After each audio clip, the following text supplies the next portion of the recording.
Ora, muito boa tarde, bem-vindos à Fundação Cidade de Lisboa.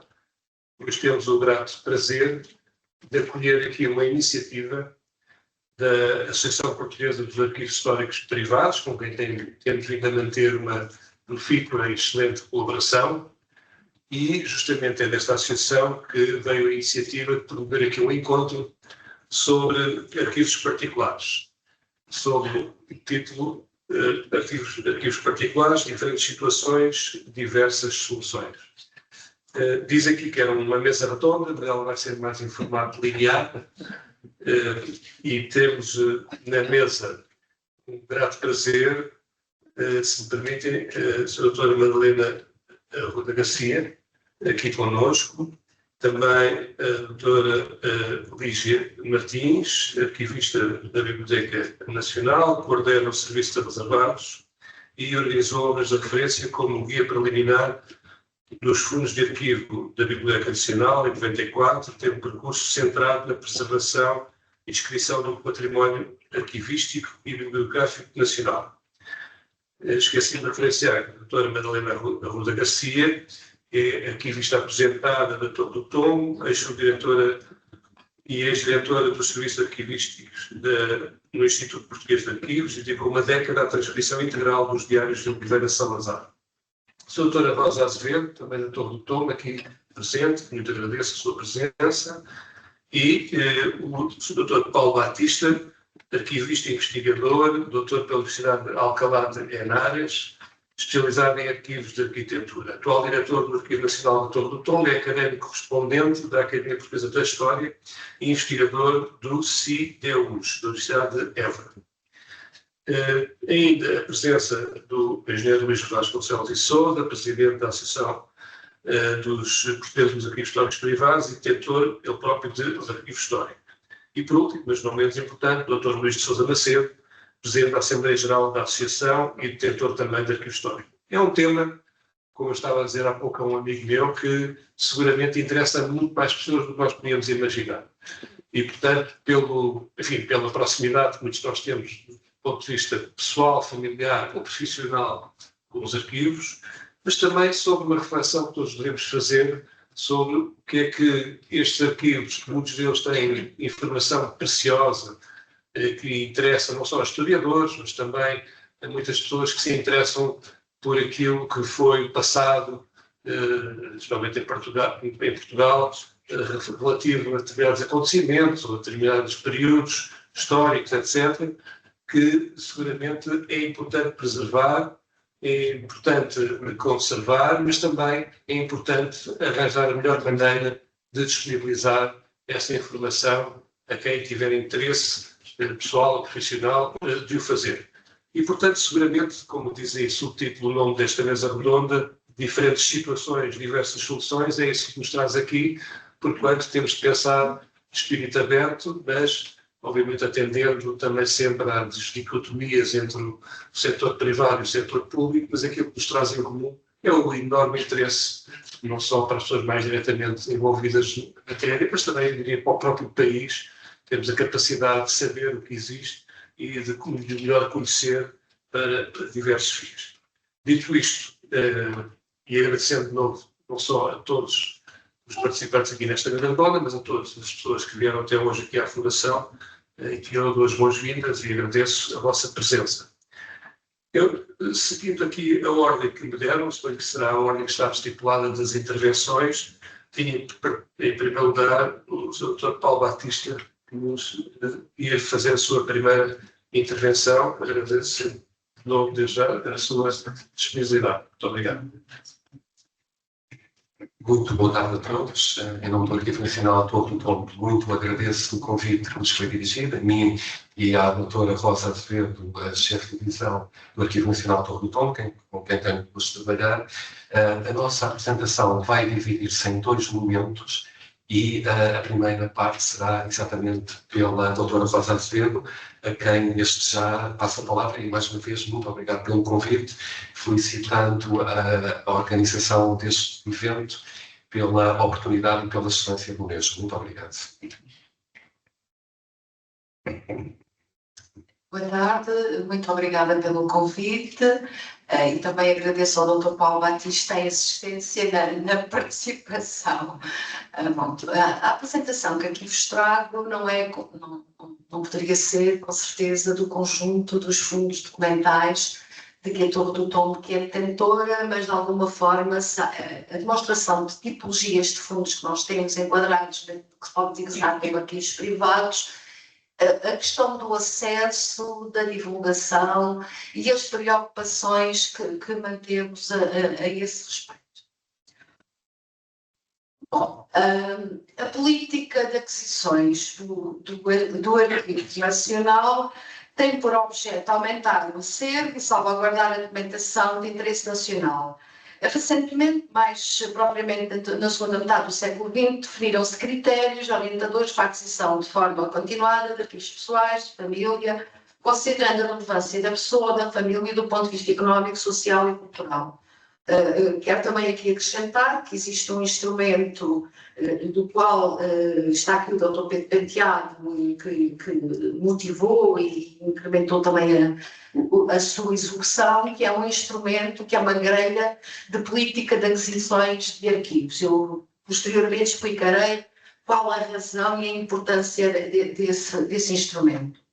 A preocupação do Arquivo Nacional, considerando que o arquivo era essencialmente um arquivo com fundos institucionais, em que se ouvia e se mantinha a voz das organizações públicas que produziam arquivos, pretendeu-se assim complementar essa visão de um determinado tipo de fontes com outra tipologia de fontes que se pudesse complementar e olhasse para o período de uma forma mais geral. Daí o entendimento e a aposta na aquisição dos fundos pessoais, que eu vou aqui dizê-lo de forma genérica, de tratá-lo por fundos pessoais, no sentido de tentarmos ouvir a voz das pessoas, perceber a sua importância em termos sociais e culturais e políticos e dar voz a outro tipo de informação que os arquivos de ordem pública e institucional não refletem. E foi por essa, é uma das razões que nos levam muitas vezes a procurar e a tentar ter uma política junto dos produtores ainda de arquivos privados ou de acumuladores de arquivos privados, no sentido de lhes fazer dar esta nota para que tentassem sensibilizá-los para que o arquivo pudesse ser de acesso público e não só de acesso privado. Temos recebido alguma documentação ultimamente que nos tem valorizado um bocado os nossos arquivos pessoais. Para dizer, a Torre do Tombo atualmente é detentora e aqui o detentor eu depois também pode ser detentor enquanto custodiante, quer a título proprietário, quer depositante de mais de 150 fundos considerados como privados, sejam eles familiares, pessoais, de associações, de empresas, de arquivos e de comissões e congressos. Eu não vos vou aqui maçar com a questão de todos os fundos que nós temos, e como muitos sabem, foi publicado este guia, o qual tem essa divisão e tem parte dos fundos que nós possuímos. O guia está datado, quer dizer que tudo o que nós fomos adquirindo posteriormente não está aqui incluído. E muitas vezes vamos anualmente dando conta das novas aquisições com a complementaridade do nosso registro de entrada, o qual damos nota no site de todos os documentos e fundos que vamos adquirindo ao longo do ano. Pronto, aqui estão alguns dos arquivos de família. Arquivos pessoais, também temos aqui uma parte ínfima dos arquivos pessoais que temos. Como podem também ver, há aqui aquisições recentes, como o Horácio Nogueira e o Ernesto Bela Antunes, foram aquisições que foram feitas nos últimos tempos. Arquivos de associações, maçonaria, o Partido Socialista Português, eu não quero estar aqui de alguma forma estar a ler o que nós temos de arquivos. Também temos arquivos de comissões e congressos. E também ainda arquivos de empresas. Adquirimos há pouco tempo, pronto, 3, 4 anos, o jornal Independente. Falarei também posteriormente, agora aqui nas modalidades, como é que ele nos surgiu, e esse, assim como uma união, uma associação de união de vidreiros. Penso que seja o único fundo que nós tenhamos com aquela tipologia de informação. Bom, quais são então as modalidades de aquisição dentro do Arquivo Nacional?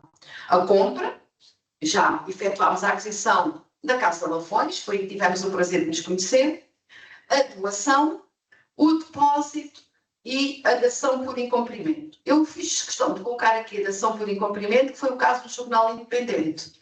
O Jornal Independente entrou no Arquivo Nacional desta forma, através da massa falida do Estado, da empresa. Quais são as questões que me parecem, de alguma forma, significativas relativamente a estes arquivos?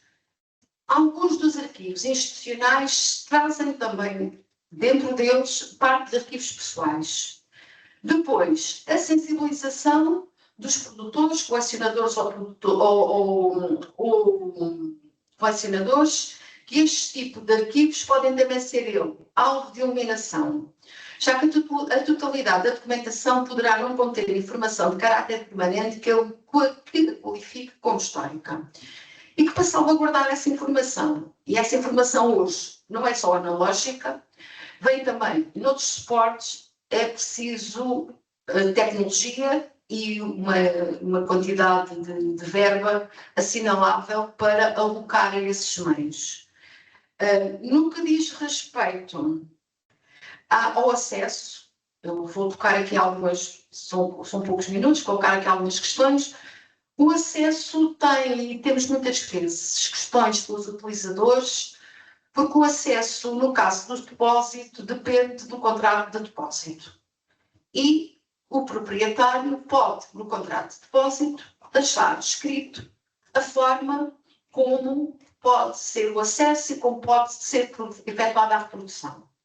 Depois, para além do respeito à vontade dos depositantes, temos a aplicação do Regulamento de Proteção de Dados para a documentação mais recente, e nós temos incorporado fundos pessoais produzidos já na segunda década do século XX.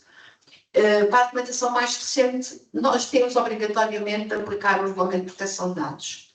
E ainda a aplicação, que essa é mais facilitadora, da Lei 107/2001, que depois é complementada com a 26 de 2016, que refere qual é o acesso e a reutilização. Quanto à preservação desses fundos, os procedimentos aplicados estão de acordo com os suportes.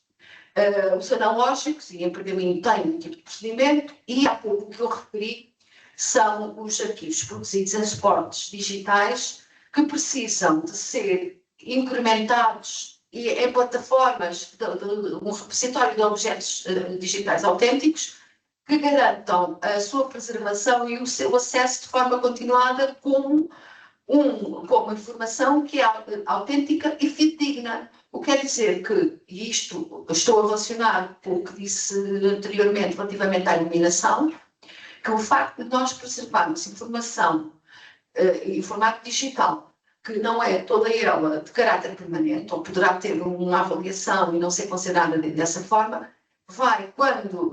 ao preservar esta informação, vamos aqui ter custos com dados que não nos podem não nos interessar. Né? A nós não interessa nenhum dado, como é óbvio, à coletividade e aos investigadores.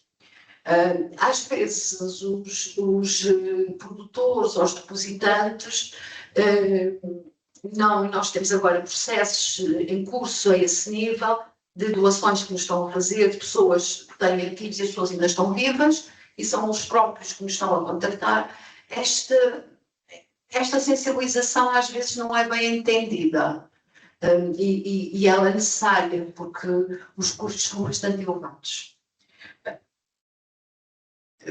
Depois, quanto à organização, e eu penso que isso tem a ver um pouco também com a questão que colocam no vosso tema, a descrição dos fundos e a organização dos fundos não tem um critério apenas, encontra-se na descrição dos fundos privados, FARIG e de outras entidades desse tipo, várias formas de abordar o fundo, que algumas delas algumas das vezes existem já levantamentos e estruturas da própria entidade, do próprio produtor, seja ele uma família ou seja uma pessoa, e já tem e aplica no contrato, diz-nos que a estrutura deve ser esta, e que nós temos que, nesses contratos, aceitar, porque se aceitarmos a documentação, temos que aceitar também a vontade. E então, nesses casos, é-nos dito logo a forma como nós podemos e devemos procurar a documentação. Depois, o respeito também por instrumentos de descrição que já nos são entregues com a própria documentação. Temos o caso da Casa de Lafões, que no caso, quando quando a documentação foi adquirida, também já trazia um instrumento que nós os respeitamos. Depois, a aplicação de critérios orgânico-funcionais, quando se trata de instituições e algumas vezes também de arquivos familiares, e também divisões entre o arquivo pessoal, o arquivo profissional, o arquivo político, o arquivo académico, documentação académica dentro de um produto. Estava a dizer apenas, também, quando existem vários ramos de família, também tentamos organizar a documentação com esse aspecto, nesse sentido, e muitas das vezes acabamos por conjugar mais que um critério em simultâneo de acordo com aquilo que a documentação também nos oferece. Para dizer com isto que, de facto, são arquivos da mesma tipologia, mas que têm diversas soluções no seu tratamento. Depois passo apenas para as aquisições que foram feitas mais recentes, também para terem um pouco de percepção que, de facto, o que tentamos é abranger, como comecei por dizer, um universo amplo em que se possa colmatar informação não existente no arquivo, é o caso da Associação da Indústria do Vidro, com informação que possamos ter, sendo um desses critérios a complementaridade das fontes, um daqueles que procuramos sempre encontrar quando fazemos a aquisição de documentação. E penso que já excedi o tempo, que não foi nada. Paulo, peço desculpa.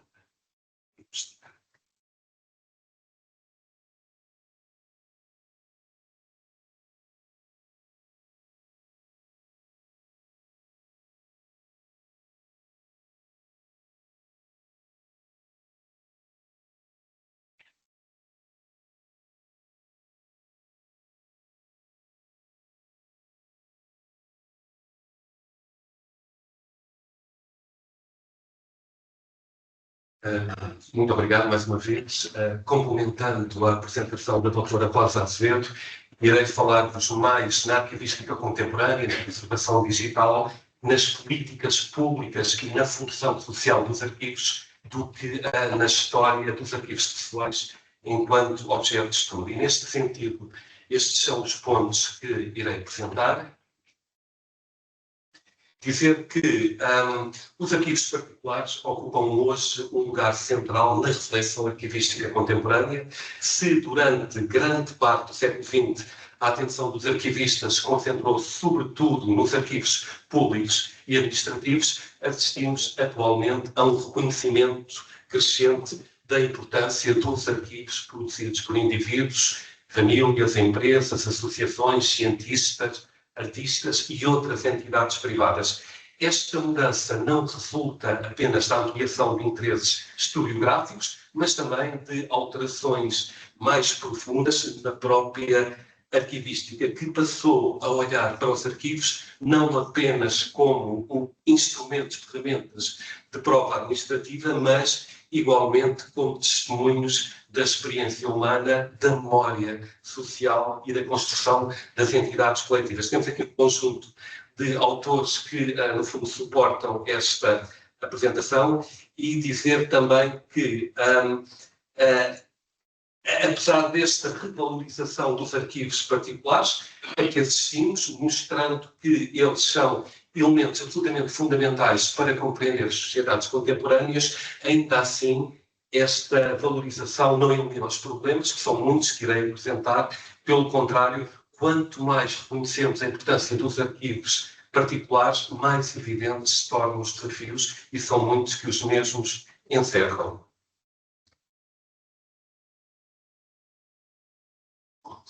O primeiro desafio é precisamente o da identificação. De facto, ao contrário dos arquivos públicos, cuja existência é geralmente conhecida e enquadrada por estruturas institucionais, os arquivos particulares permanecem quantas vezes invisíveis e muitos deles encontram-se dispersos em residências, escritórios, armazéns, etc. Muitos encontram-se também portanto, desaparecem, não deixam qualquer rastro. Por exemplo, quando ocorre uma sucessão familiar, uma falência empresarial ou o encerramento de uma associação. E, deste modo, a perda de arquivos particulares constitui uma das formas mais silenciosas de destruição da memória coletiva, ou seja, temos os documentos numa dramaticidade expectante à espera de ser descobertos. Não porque os documentos sejam destruídos deliberadamente, naturalmente,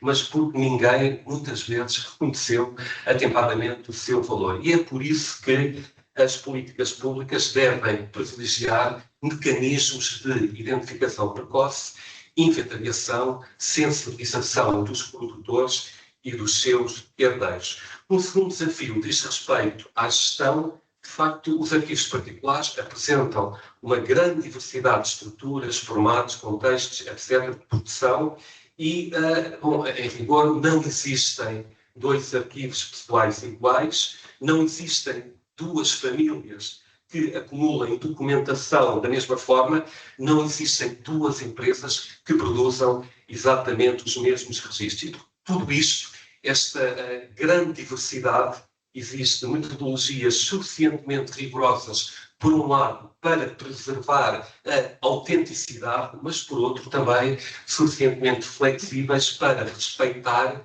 a singularidade de cada contexto documental destes arquivos.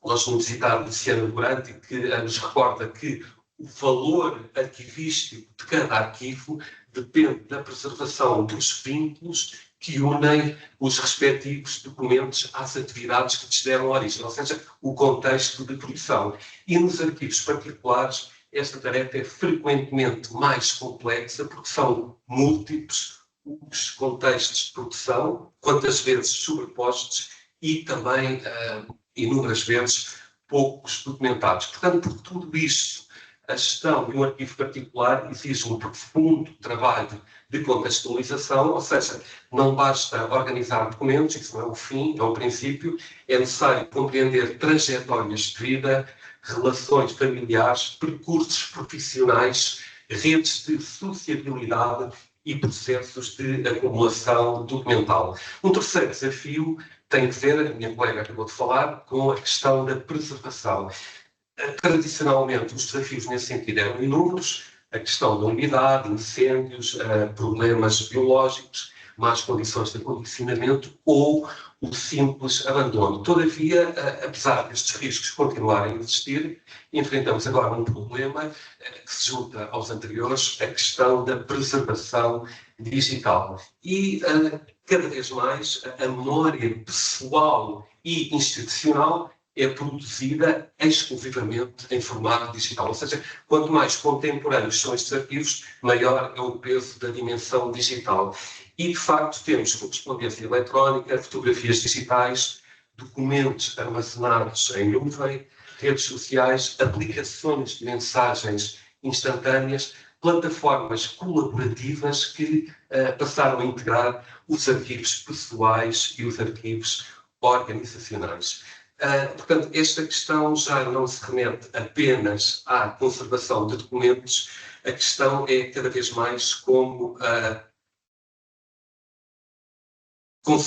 conseguiremos preservar a memória digital das atuais gerações. Ou seja, como aqui está, como garantir a autenticidade, como assegurar a integridade, como preservar contextos de produção, como lidar com milhões de objetos digitais que são produzidos ao longo de uma vida. Portanto, são um conjunto de respostas, um conjunto de perguntas-chave para os quais ainda estamos a tentar construir respostas. Portanto, os desafios são muitos, mas não são apenas técnicos.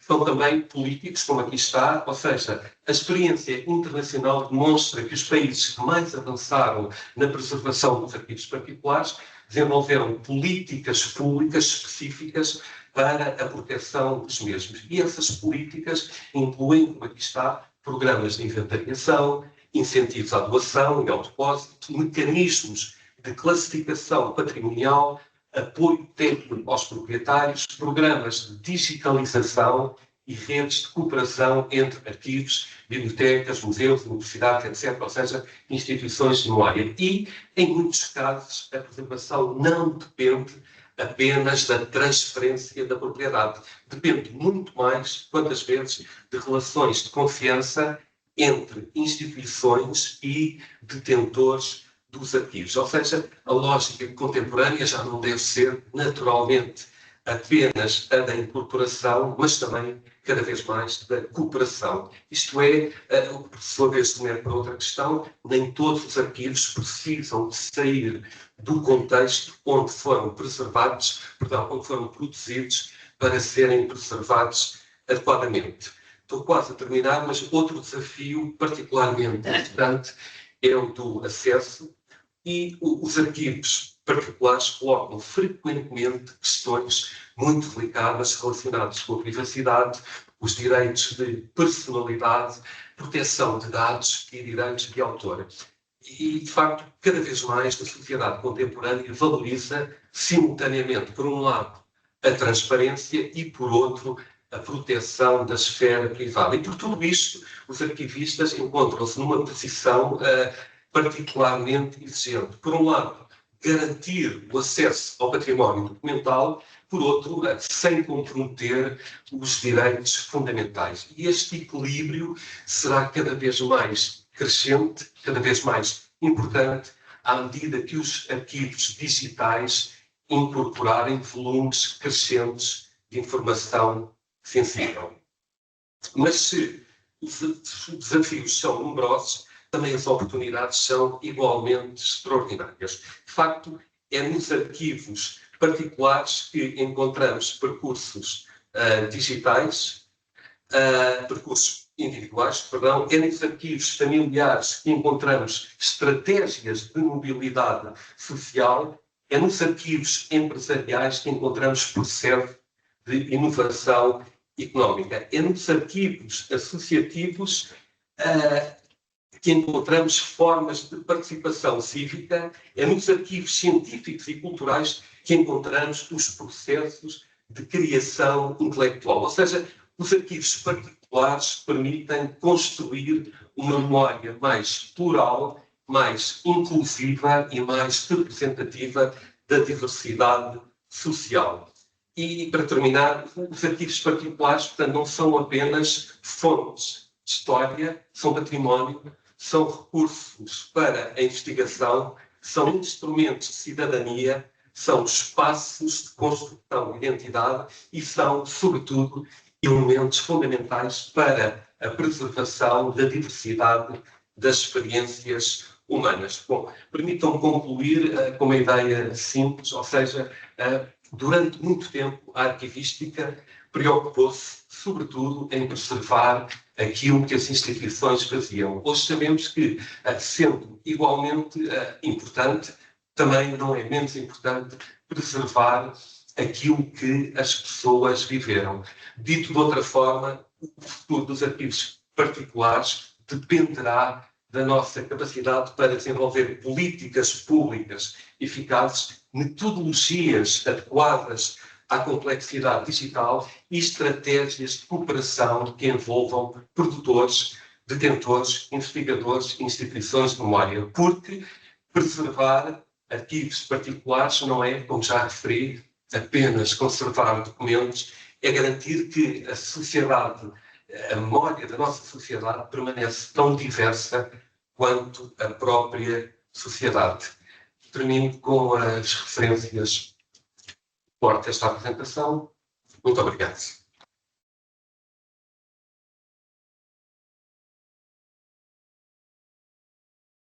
Obrigado, doutora Lígia Martins, doutora Rosa Azevedo, doutor Paulo Batista.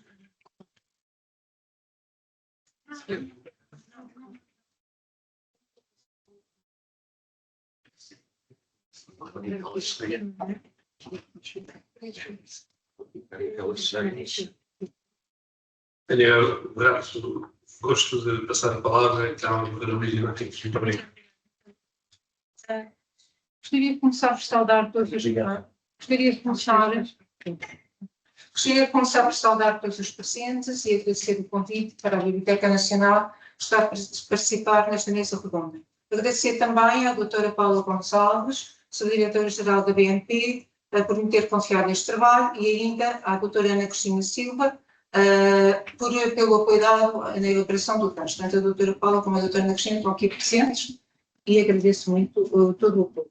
Tal como o título indica, esta apresentação pretende caracterizar os arquivos históricos privados da Biblioteca Nacional de Portugal com maior preeminência. Isto porque, sendo no total 208, torna-se difícil enumerá-los. Assim como assinalar as proveniências, referir as metodologias adotadas na sua descrição e os desafios que se colocam, quer na gestão, quer nas estratégias de valorização e acessibilidade, destacando o trabalho efetuado no âmbito do PRR ao garantir a sua digitalização, preservação e acesso universal. Com efeito do conjunto de fundos de arquivo descritos no guia preliminar, que foi um trabalho orientado pela doutora Madalena Garcia, que temos o gosto de ter aqui presente, e disponibilizados na base de dados, ou seja, no catálogo da BNP, refere-se à existência de 42 arquivos de família e 164 arquivos pessoais, somando-se a estes dois outros fundos documentais que se vieram a adquirir em data mais recente. Há que salientar que parte significativa dos mesmos revela um caráter heterogéneo e fragmentário, sobretudo no caso dos arquivos pessoais, com documentação bastante parcelar e descontextualizada, trata-se por vezes de um documento, uma caixa ou um maço, os escassos papéis, nas palavras de Nuno Monteiro, segurantes de expressões atribuídas a causas variadas. No entanto, essa dimensão não significa um menor interesse para a investigação ou que estes arquivos não constituem prestigiosos repositórios de conhecimento histórico. Podemos, neste caso, nomear alguns arquivos de famílias titulares, tal como o dos Marqueses das Minas, o dos Condes de Rezende, dos Condes de Redondo e dos Condes e dos Condes da Lapa, entre outros, pela sua expressão significativa e reconhecida relevância documental. Mas sobressaem, evidentemente, os arquivos de maior valor e dimensão assinalável e grande integridade, como o Arquivo Tarouca, com documentação dos séculos XVI e XIX, relativo aos Condes de Tarouca, Marqueses de Penalva e Condes de Vilar Maior, Marqueses de Algarete, adquirido em 1971 aos herdeiros do 12º Conde de Tarouca, juntamente com a livraria. Integra documentos pessoais, particulares e de função e patrimoniais e reveste grande importância para a história política e diplomática portuguesa do século XVIII, especialmente a documentação de João Gomes da Silva, IV Conde de Tarouca. Merece também a menção o cartório Almada de Castro Vargas, que reúne sobretudo documentação patrimonial relativa às casas de Souto del Rei e Casa da Feira, com datas compreendidas entre os séculos XVI e XIX, tendo sido adquirido por compra. Ainda de referir o arquivo dos Condes e Viscondes de Botelho, que abarca documentos do século XIV e XX, depositados pelo terceiro Conde, num período de 30 anos, após o qual a consulta deixou de carecer de autorização por parte dos representantes da família. é essencialmente constituído por cartas régias, assentos paroquiais, certidões de escrituras e outra documentação patrimonial. Assim, a incorporação na biblioteca dos arquivos de família resultou, em primeiro lugar, de processos de aquisição por compra, quase sempre diretamente aos proprietários, geralmente descendentes. Caso diferente foi o depósito do arquivo total efetuado pela família, como referido. No respeito ao arquivo da Casa Pombal, que constitui a incorporação mais recente e, sem dúvida, a de maior expressão, integra essencialmente documentação patrimonial e financeira e reflete, em primeira instância, a instituição e a administração dos bens das Casas de Oeiras e Pombal, sendo aqui que, na verdade, radica o seu caráter excepcional relativamente ao panorama dos arquivos das Casas dos Grandes, verificado por Nuno Monteiro, ao afirmar: o estudo das grandes casas senhoriais defronta-se em Portugal com dificuldades específicas, a maior das quais resultará, provavelmente, da existência de arquivos acessíveis onde se possam encontrar contabilidades organizadas abrangendo longos períodos temporais. Em suma, o arquivo representa um enorme contributo para a investigação, nas palavras de Teresa Sena Lopes, a primeira investigadora a estudar este arquivo, referindo que, ao permitir uma incursão no universo senhorial, possibilita abordagens de vertentes sociológicas, administrativas, institucionais e mesmo mentais, culturais ou meramente relacionadas com o cotidiano dos seus titulares, família e familiares. No que se refere à sua história custodial, importa realçar, apesar da visível desorganização, o caráter relativamente constante das suas séries, decorrente sem dúvida de estabilidade física em que se manteve ao permanecer no Palácio dos Marqueses de Pombal em Oeiras até à década de 60 do século XX. A doação à Biblioteca Nacional, à época Instituto da Biblioteca Nacional e do Livro, ocorreu em 1993, tendo a Fundação Gulbenkian reconhecido que era a Biblioteca quem devia tutelar esta documentação que um século depois se juntava à coleção pombalina. Acrescente que, sobre a proveniência dos arquivos pessoais, portanto é uma outra realidade, não dispomos por vezes de elementos tão precisos quanto à sua forma de incorporação.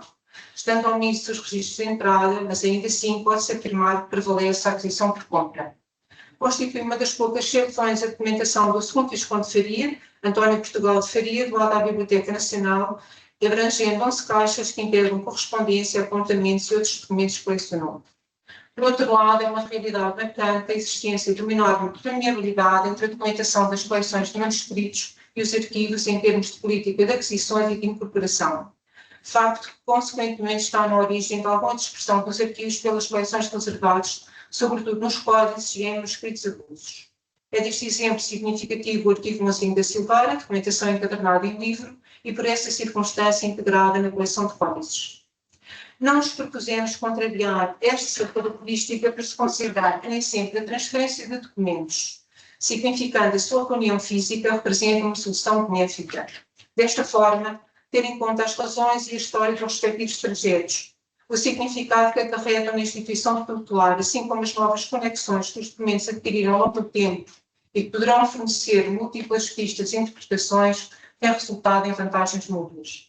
Considera-se assim que os trabalhos de levantamento e inventariação, numa perspectiva de descrição integrada dos documentos, e a sua disponibilização em linha, embora desafiante, constituem um rumo adequado no sentido de evitar inconsistências de toda a ordem. Por conseguinte, nos arquivos pessoais que existem, aqueles que perderam a sua autonomia, esbatendo a sua estrutura orgânica original e os que estão individualizados, garantindo-se tanto a sua autonomia física como intelectual, situação que abrange também, embora em menor expressão, os arquivos de família. Todos estes, no seu conjunto, têm vindo a ser sistematicamente organizados e descritos, portanto, inventariados ou catalogados, com resultados muito visíveis na abrangência da base de dados. Constatam-se, assim, inegáveis desenvolvimentos no tratamento desta documentação, contemplando, obviamente, as normas arquivistas internacionais e tendo igualmente em conta as atualizações normativas desenvolvidas pela DGLAB. Em concreto, no caso dos arquivos privados, em relação aos quais se direcionou estrategicamente um maior investimento que foi possível, além de disponibilizar as inscrições no catálogo da BNP, associar em alguns casos as respectivas instâncias digitais. O trabalho de continuidade que tem sido feito no tratamento dos arquivos históricos, a parte da disponibilização da informação online, ao promover maior visibilidade e a maior divulgação no universo crescente de investigadores, foi determinante para que também os fundos de arquivo fossem considerados uma das prioridades estratégicas no âmbito do PRR. Para a execução deste programa, a BNP definiu duas linhas de ação complementares. Por um lado, fazer um investimento na inscrição de fundos e coleções recorrendo a equipas externas, medida que se aplicou também à inventariação dos 3 maiores e mais relevantes arquivos de família que estavam parcialmente descritos, permitindo a criação no catálogo de vários milhares de registros correspondentes a 47 mil documentos elaborados com assinalável nível de profundidade de conteúdos, revelando informação inédita, ou seja, o acesso a fontes indispensáveis ao prosseguimento da investigação histórica sobre a cultura portuguesa. Por outro lado, implementou-se o projeto de digitalização destes fundos em larga escala, só mesmo possível mediante o financiamento PRR. A sua concretização e na perspectiva da publicação online implica, no total, um quantitativo que no total corresponde a mais de 2 milhões de imagens. Em conclusão, consideramos que se observam de facto resultados inegavelmente positivos para assegurar quer a preservação futura, quer a virtualização de um vasto conjunto de acervos da BNP, com a evidente valorização dos fundos de arquivo histórico privados, proporcionando assim a consequente universalização do seu acesso à comunidade de investigadores em geral, constituindo, desse modo, um assinalável incremento do conhecimento. Muito obrigada.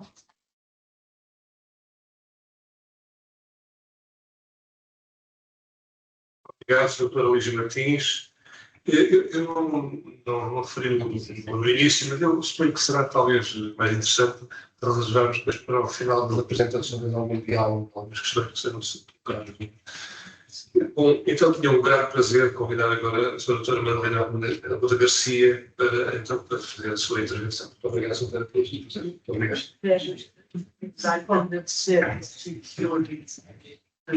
Carlos Rodrigues, e agradecer ao professor Bernardo Barquezano de Sousa ter-me convidado para estar presente nesta mesa.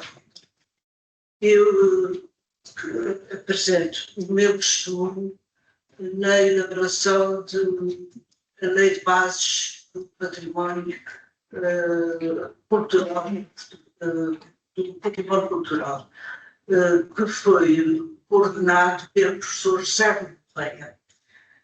Diz Borja Gaguinabal que os arquivos de família se situam no cruzamento de 3 universos. O universo familiar, que é o âmbito privilegiado dos proprietários.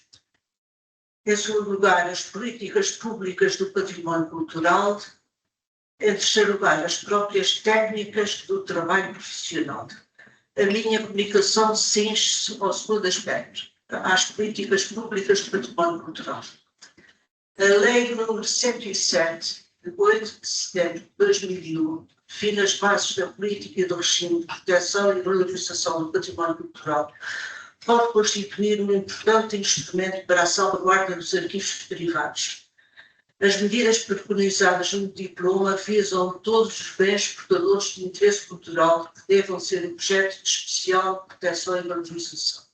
Segundo a referida lei, devem integrar o património arquivístico os arquivos públicos ou privados, produzidos por entidades de nacionalidade portuguesa que se revistam de interesse cultural relevante. A proteção legal dos bens culturais assenta na classificação e na inventariação, que constituem processos do ponto de vista jurídico e arquivístico. Os arquivos privados, tal como os bens culturais móveis, podem ser classificados de interesse nacional, de interesse público, de interesse municipal. As classificações de interesse nacional, público ou municipal incumbem aos competentes órgãos e serviços do Estado ou das regiões autónomas e aos municípios. A classificação de bens culturais pertencentes a igrejas e outras comunidades religiosas incumbe exclusivamente ao Estado e às regiões autónomas. Ao contrário da medida de exceção que a classificação é, a inventarização é um levantamento sistemático e tendencialmente exaustivo dos bens culturais existentes a nível nacional, com vista à respectiva identificação. Trata-se de um procedimento técnico imprescindível no tratamento arquivístico, que permite facultar uma informação global acerca da estrutura e do conteúdo de cada fundo. A inventariação permite abranger os bens arquivísticos, independentemente da sua propriedade pública ou privada. No entanto, segundo o referido diploma, a inventariação de bens não classificados pertencentes a pessoas privadas, coletivas ou singulares, carece da importância destas. A noção de arquivo privado demorou a ser acolhida pela doutrina e pela legislação. No passado, apenas os atos públicos podiam fazer parte do arquivo, que era considerado, por esta razão, arquivo público. Esta concepção prevaleceu durante séculos. O reconhecimento do interesse do Estado pelos fundos de proveniência privada é, em grande medida, uma novidade dos tempos recentes. No âmbito dos arquivos privados, opera o direito fundamental da propriedade privada, que, em princípio, faculta ao titular a possibilidade de dispor livremente dos seus bens. Por esta razão, é necessário precisar se, de acordo com a configuração dos atuais sistemas jurídico-políticos, o titular do arquivo pode opor-se ao seu estudo e investigação pelos interessados. As constituições modernas configuram de um modo explícito e claro o modelo de propriedade que os conteúdos é limitar não só pela utilidade que a mesma dispensa ao seu titular, mas também pela função social que desempenha. No momento histórico em que nos encontramos, torna-se possível dar alguns passos em relação à unidade tendencial do regime dos bens culturais, independentemente da natureza dos respectivos titulares. Neste sentido, se pronunciou o Conselho da Europa numa recomendação 97 sobre a política europeia relativa à comunicação dos arquivos, ao afirmar que convém alinhar sempre que seja possível as condições de comunicação dos arquivos privados com aquelas dos arquivos públicos.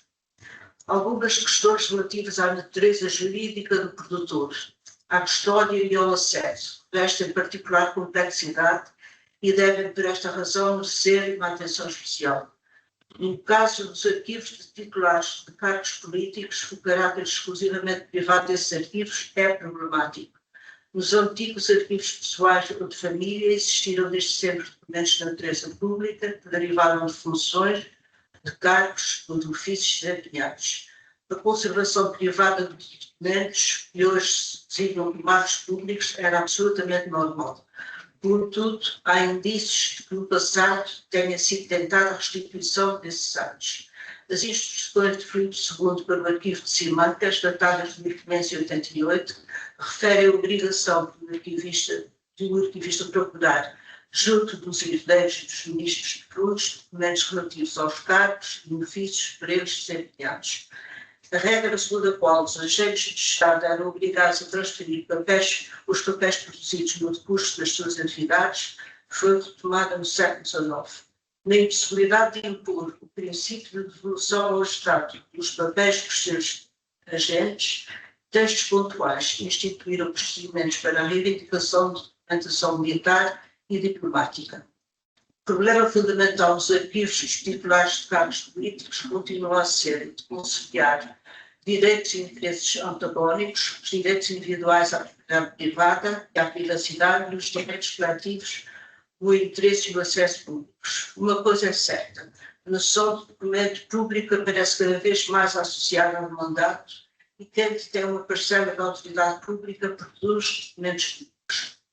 As legislações europeias e norte-americanas exprimem preocupações comuns relativamente aos arquivos de titulares de cargos políticos, reconhecendo a necessidade de elaborar uma doutrina coerente sobre a natureza desses arquivos, definindo as categorias de documentos que os integram e regulamentando os respectivos regimes de acesso. Efetivamente, cada vez maior número de países procura alterar a tradição dos dirigentes de exporem livremente dos seus arquivos e de facultarem apenas um acesso seletivo dos mesmos. A pertença privada dos documentos dos titulares de cargos políticos é denunciada como prerrogativa fundada na tradição e não na lei e, como tal, suscetível de ser contestada no Estado moderno.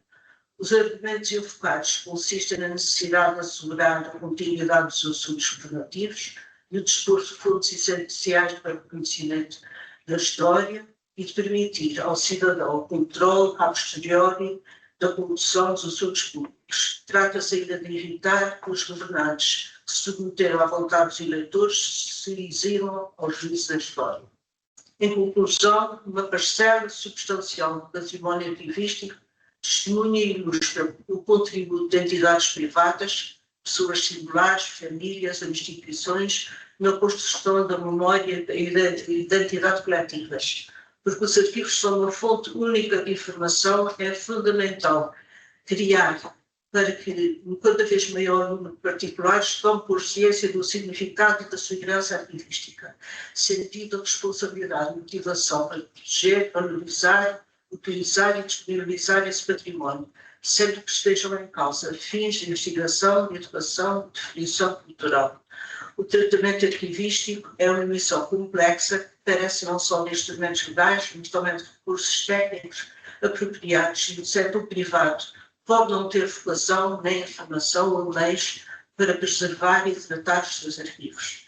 A Lei nº 107 de 2001, ao definir as responsabilidades do Estado e dos privados na salvaguarda do património cultural, consigna os direitos e os deveres que devem nortear o relacionamento construtivo entre os dois setores e a possibilidade de salvaguardar os arquivos privados através da classificação e da inventariação.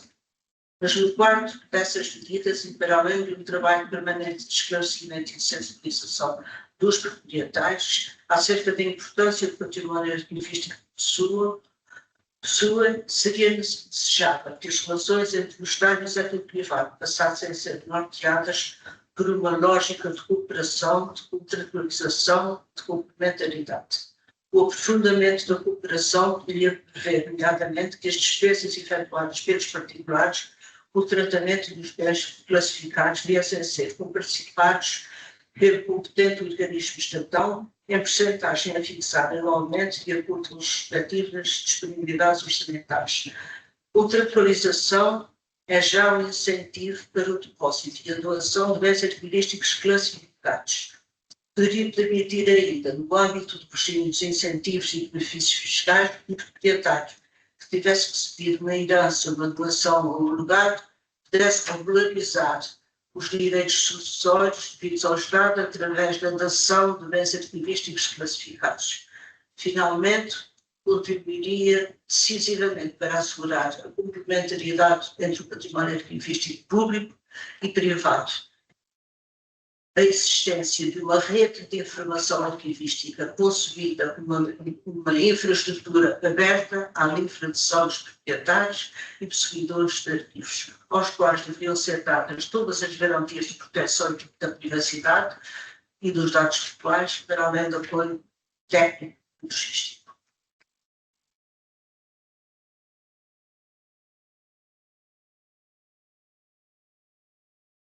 Obrigado, doutora Madalena Arruda Garcia, pela sua excelente intervenção.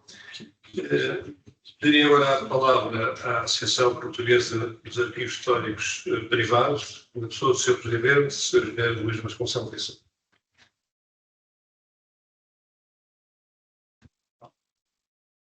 Bem, tínhamos aqui um programa feito de outra maneira, lá... Não, peço desculpa, foi troca. Eu comecei com o Luís, que são ambos. E despostei, Sr. Luís. Eu sei peço desculpa, Sr. Luís de Sousa da Série, por favor. Tivemos grandes parcerias no século XVII, de facto. Familiares. Não estávamos cá, nem eu, nem tu. Sr. Engenheiro Carlos Rodrigues, ilustre presidente desta casa, ilustres colegas de painel, minhas senhoras e meus senhores. Vou agora ouvir a parte privada dos proprietários de arquivos, que é um bocadinho diferente daquilo que ouvimos até agora. Concordando em vários aspectos, mas procurando e tentando agregar algumas ideias concretas de passarmos da teoria aos factos à prática. Antes de mais, eu gostava de, e tenho feito isso muitas vezes, de recordar que Portugal é um país com sorte, porque no meio das imensas atribulações por que passou, basta lembrar do terremoto de 55, que destruiu bibliotecas que não se podem repetir e cartórios que desapareceram simplesmente. Se lembrarmos de toda essa tragédia, mais as invasões francesas que causaram os maiores distúrbios na nossa vida e na organização das nossas famílias, a verdade é que o século XIX foi o que eu chamo de destruidor do património. Na perspectiva das casas senhoriais, a extinção dos moradios foi um vírus fatal, porque ao separarem-se os bens, separaram-se as famílias e separaram-se os potentes. Porque, iniciando-se os processos de partilha dos bens, é evidente que a tendência era que os papéis que respeitavam a esses bens acompanhassem o novo proprietário. Ao mesmo tempo, o século XIX foi o causador imediato, foi o gatilho do desaparecimento físico das casas aristocráticas, onde a maior parte dessa documentação existia e persistia. E ao desaparecer da casa, a tentação, obviamente, também é, mais uma vez, as partilhas, se não mesmo provocarem o desaparecimento dos arquivos. Portanto, se hoje podemos dizer que ainda hoje um enorme número de arquivos privados e ou pessoais constitui um milagre e um verdadeiro ato de vontade, resiliência e amor por parte dos seus detentores. A todos eles é comum a preocupação com a continuidade desses arquivos, ou com o resto deles, assegurando a salvaguarda de um património material e imaterial, tantas vezes acumulado ao longo dos séculos. Ao longo dos últimos séculos, vários estudos, felizmente, colóquios, seminários, artigos científicos e diversas publicações têm contribuído para consolidar a consciência da necessidade de conservar e proteger esse património, que permanece maioritariamente em mãos privadas. Toda esta atividade tem sido decisiva para a mudança das mentalidades. Aquilo que era designado por papéis velhos passou, a partir dessa consciencialização, a constituir papéis antigos, verdadeiros depositários, contributos inestimáveis para a história de Portugal e de muitos outros territórios ligados à nação portuguesa pelo mundo. A própria constituição desta associação, a Associação Portuguesa de Arquivos Históricos Privados, é a prova inequívoca dessa mudança. A associação tem como finalidade ser interlocutora e ponte entre as autoridades oficiais, as universidades e os proprietários dos arquivos, procurando soluções que garantam a preservação deste património. A questão de todos nós, proprietários de arquivos, a questão que colocamos é simples na formulação, mas complexa na resposta. Fazer. Quem deve apoiar a preservação destes acervos? Como contribuir para a sua investigação, divulgação e consulta? A resposta está longe de ser fácil. Num país como Portugal, caracterizado por recursos limitados e por um espírito de colaboração ainda frágil, muito frágil, entre o Estado e as entidades privadas, não raras vezes marcado pela desconfiança. Persiste, aliás, uma ideia errónea e profundamente injusta. Quem tem um solar, quem tem uma casa antiga, é rico, portanto não precisa de ajuda para nada. Não é verdade. Antes, pelo contrário, ser-se proprietário de um imóvel desta natureza, é um encargo, é oneroso. Mas à semelhança do que acontece em vários países estrangeiros, o modelo ideal seria, na nossa perspectiva, a manutenção dos arquivos familiares nos seus locais de produção, ou seja, nas próprias famílias que lhe deram origem. Infelizmente, são poucos os casos em Portugal em que tal acontece, com êxito e de acordo com as normas adequadas. Como exemplos positivos, não me canso de referir o caso das fundações da Casa de Mateus, das fundações Fronteira e Lorna, bem como o arquivo dos Marqueses de Ticário e Serpa ou dos Marqueses de Sabosa e Conde de São Lourenço. Mas mesmo nestas situações, os esforços financeiros exigidos às famílias são significativos. No restante, e muito numerosos são, a tentação passa por negociar, por todo o todo, ou com arquivos regionais ou locais, a entrega da documentação, garantindo o seu tratamento técnico. Digo tentação, porque nem sempre existe, por parte das entidades públicas, disponibilidade, talvez mais variadas e justificadas razões, para assumir esse compromisso. Seja como for, há preocupações transversais a todos os proprietários de arquivos. A conservação adequada dos documentos, a sua organização, muitas vezes realizada com a melhor das intenções, mas inequivocamente de uma forma amadora, a reorganização decorrente da integração de novos fundos e, naturalmente, a acessibilidade pública destes espólios. Mais do que isso, cabe a todos nós, proprietários de arquivos privados, responsáveis por arquivos nacionais, distritais e locais, historiadores e universidades, a defesa e salvaguarda do princípio de que os arquivos familiares privados constituem um património cultural, histórico e social de enorme valor, absolutamente incontornável para a compreensão da história nacional, local ou comunitária. Apesar da legislação portuguesa reconhecer, ainda que timidamente, o interesse público dos arquivos privados, esse reconhecimento não assenta numa política estruturada, coerente e consequente que assegure a sua salvaguarda e organização. Sem tibiezas, mas com coragem e clareza, Portugal tem que assumir institucionalmente o valor dos arquivos privados, seguindo o exemplo, aliás, de organizações internacionais como a Unesco ou o International Council on Archives, que defendem que os arquivos privados e familiares complementam os arquivos públicos, preservam memórias ainda existentes noutras fontes e merecem proteção técnica e legal.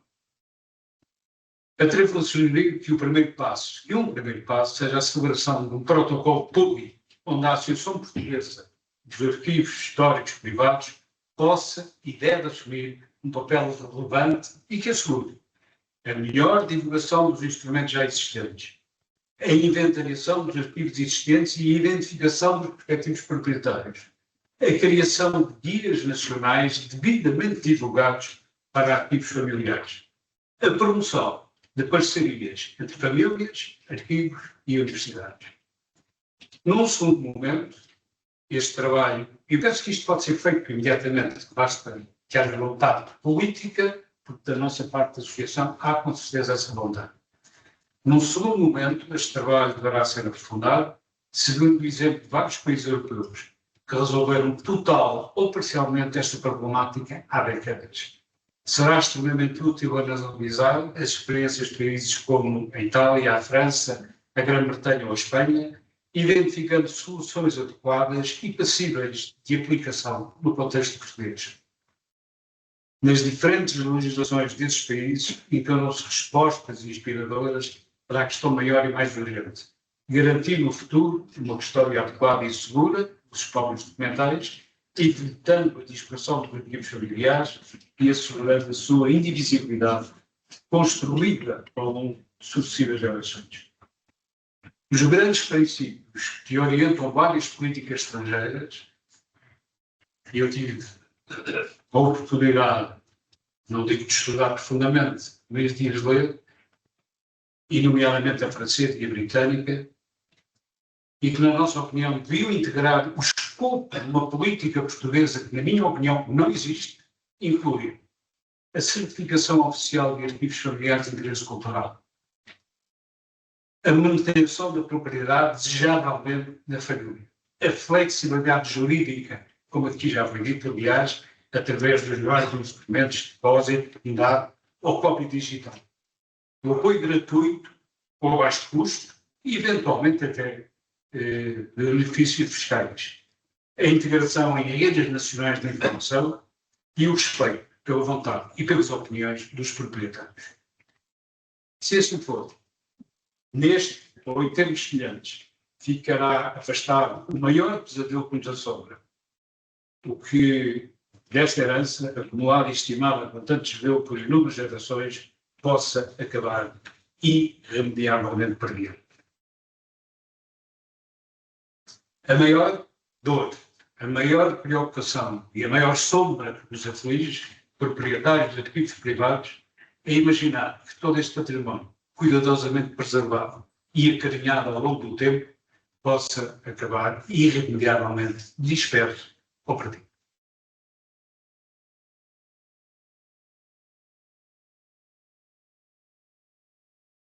Obrigado, Dr. Administrador Macedo.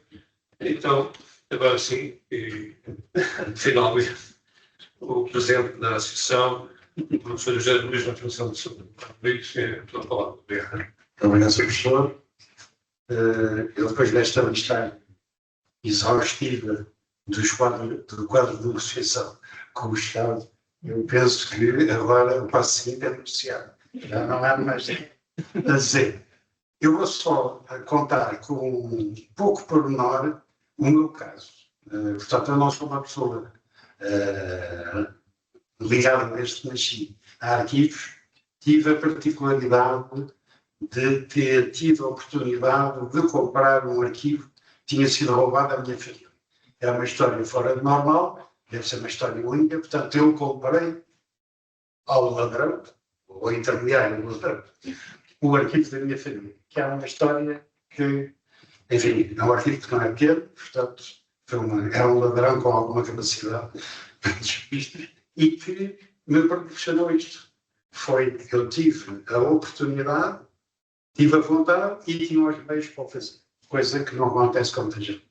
Portanto, numa primeira fase comprei no leilão, eu até estava no estrangeiro e telefonaram a dizer, olha, que é de certeza da tua família, não sei o quê, nós depois fui negociar com o receptador, não sei se era o primeiro, se o segundo receptador, mas era receptador, com certeza. Portanto, isto é um caso curioso, mas que me levou a entrar na observação dos arquivos e dos problemas. E para mim, hoje em dia, e para todos nós que temos arquivos, eu penso que as coisas são cada vez mais claras. Quer dizer, os arquivos privados estão dispostos a ser abertos ao público. A gente ouve pessoas dizer que não estão, que os privados não querem estar.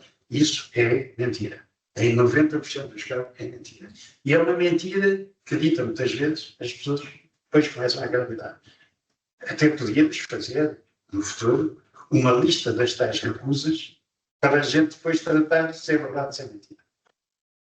A situação neste momento é o contrário. É a gente querer colaborar com o Estado, querer a colaboração do Estado, e o Estado, há alguns técnicos, pelo menos do Estado, dizerem não, as pessoas estão a concorrer para o mesmo bolo que nós. E, portanto, isto não dá para os dois. Nós estamos cá, temos direito ao bolo. A questão não é essa. A questão, no fundo, é resolver de outra maneira o problema, como todos os outros países à nossa volta fizeram. Agora, temos o caso, aqui mais perto, com certeza conhecem, criar uma estrutura em Toledo, onde os arquivos privados vão para lá, são analisados, estudados, e depois ou ficam em depósito ou são recolhidos e voltam a casa. Este tipo de soluções é o que interessa a toda a gente. As pessoas não querem fazer leilões contínuos de documentos, nem querem desfazer-se das coisas. Há problemas para arquivos de níveis menos elevados que se põem, não é? Há um arquivo de uma casa. A casa é de 20 herdeiros. Vende-se a casa ou o arquivo tem um destino difícil. Portanto, mas isto é um assunto que merece ser tratado e merece ser avaliado à distância. Que tipo de arquivos temos, familiares temos? Tipo 1, nível 1, nível 2, nível 3, nível 4. O que é que interessa a nível nacional, o que é que interessa a nível distrital, o que é que interessa a nível concelhio, o que é que interessa a nível paroquial. Arranjar uma modalidade e arranjar, sobretudo, uma postura para enfrentar ou para tratar deste assunto. E isso é o que tem faltado. Essa colaboração com o Estado tem sido o oposto, tem sido. Eles, pelos vistos, querem também aqui qualquer coisa de nós, a gente já não chega para lá, e portanto, para eles mais caro. Portanto, eu penso que a altura neste momento é de abertura e de franqueza. E quanto mais tarde, menos oportunidades daremos. Eu tenho um caso concreto deste arquivo que possuo, que está online, que foi feito um protocolo com todo o tom, ficou online e já há um doutoramento sobre o mesmo. É este tipo de coisas que eu pretendo. Agora, eu depois tenho problemas práticos, como nós todos temos. Está online, há documentos que não se veem bem, há documentos complementares. Eu também não posso ter 20 pessoas por semana a baterem à porta para irem ver os documentos que não se leem bem. Daí a associação ter pensado que viria a ter uma espécie de uma sala de leitura onde os seus sócios depositariam a tal documentação que não é fácil de ler, ou que está mal digitalizada, ou que não tem as páginas todas, ou que não está suficientemente focada em alguns aspectos, onde, mediante pedido prévio dos estudiosos, se faria o depósito dessa documentação para as pessoas poderem vir analisar em loco. Foi dispensado no Pacto da Biblioteca desta casa, para esse efeito. Agora, nós temos é que começar a andar, porque estamos em compasso de espera há não sei quanto tempo, mas também não temos grandes razões para dizer às pessoas ponham online, porque as pessoas também não veem nisso um ganho imediato. E aí é que parece que entraria ao Estado. O Estado devia ser o parceiro, o facilitador desta divulgação geral destes patrimónios que são interessantes. Portanto, precisávamos de ter uma primeira fase de análise de arquivos, dar-lhes uma característica interessante, muito interessante, extremamente interessante, e ter para os diferentes níveis uma estratégia diferente. O senhor tem que ir ao arquivo distrital, o senhor tem que ir ao arquivo municipal, ou o senhor vai falar com todo adiante de certas condições. E essa é que é agora. É isso que nós estamos dispostos a dizer, e isso que vale a pena fazer. E é isso que os outros países fizeram. Portanto, os privados não podem continuar a ser vistos como pessoas que não querem abrir as portas, nem como pessoas que querem concorrer para o orçamento geral do Estado. Quer dizer, já acabou, já não convence ninguém. E, portanto, tem que ser o Estado, na minha maneira de ver, no nosso maneira de ver, a mudar de atitude. Porque a nossa atitude já é aquela que achamos que devia ser. O Estado não nos procura, nós é que procuramos o Estado. E parece que chegou a altura de já não ser assim. Obrigado.